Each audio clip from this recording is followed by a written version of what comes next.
Let's look now at animal feed. In the US, cows, chickens, pigs and fish actually eat a lot more of the crop than humans do.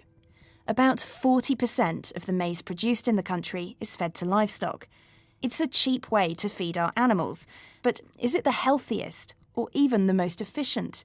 Here in the UK, there's a small but growing group of farmers who think the answer to that question is no, as the food chain's Simon Tulett has been finding out. Okay. Okay? Yep. If you feel unsafe, you just hold on to one of that one. Okay. You wait for it. It's a very safe thing. So this little bike pulls a half-ton bale. Although I pretended not to, I must admit I did at times feel a little precarious perched on the back of Tom Morrison's mud-splattered quad bike as it lurched up a hill to his herd's main pasture.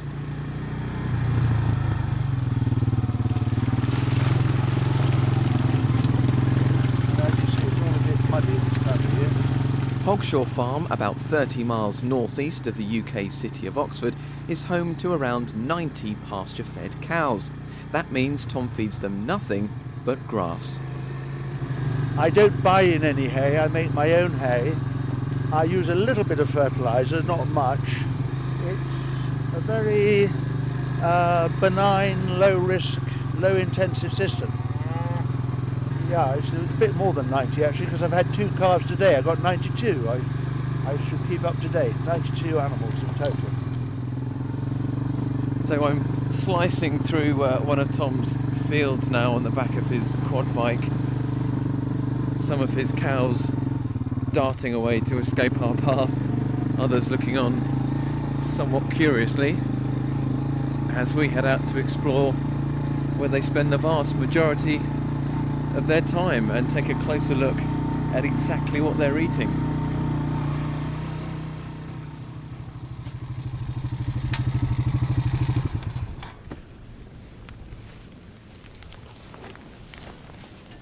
There's red clover here, there's white clover, there's all kinds of vetches.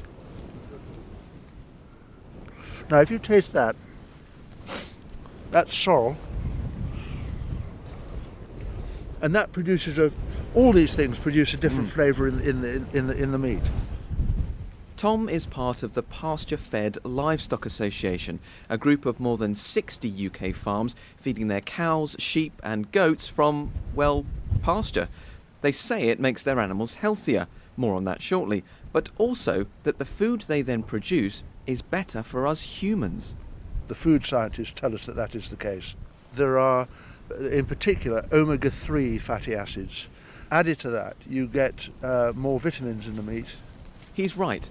Grass-fed beef has about 50% more in omega-3 fats than grain-fed. Those are the fats generally thought of as healthy. But enough of us humans. What about the animals? How much healthier and happier are they? To find out, it was back on the quad bike to see some of the cows sheltering from the wind in one of Tom's barns.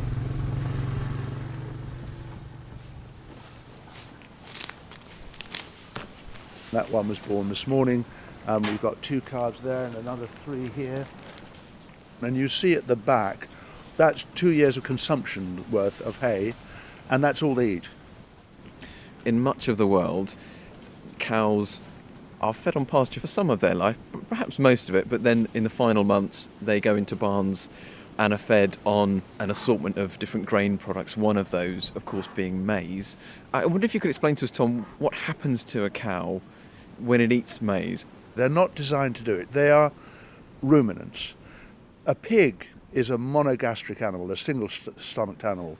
A chicken or a turkey or a goose is an animal with a gut which is designed to process grain.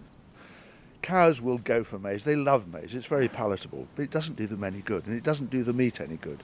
Sometimes you come down in the morning to my neighbours' barns and you see a kind of dew that's formed on their backs. They're sweating. Their bodies would be working much harder to process a concentrated food which they're not designed to process. Now, you might be thinking, surely Tom's beef costs more than the meat produced in huge industrial farms where cows are fed on cheap maize. It should, if one believes in supply and demand, but I've already mentioned that I have a low-cost system. So when the customer comes in to the butcher who I sell to, they're not paying any more than they would in one of the big supermarkets. It is so simple, my low-cost system. A contractor makes the hay. That's the biggest cost during the year. And where there are cows and food, there's manure. Tom's cows drop theirs on the fields in which they graze, which puts crucial nutrients back into the soil without him lifting a finger. We're not battling against nature to make nature produce more than it was really designed to, and to make cattle produce more than they were really designed to. We're going with the flow. Tom Morrison talking to Simon Tulip there.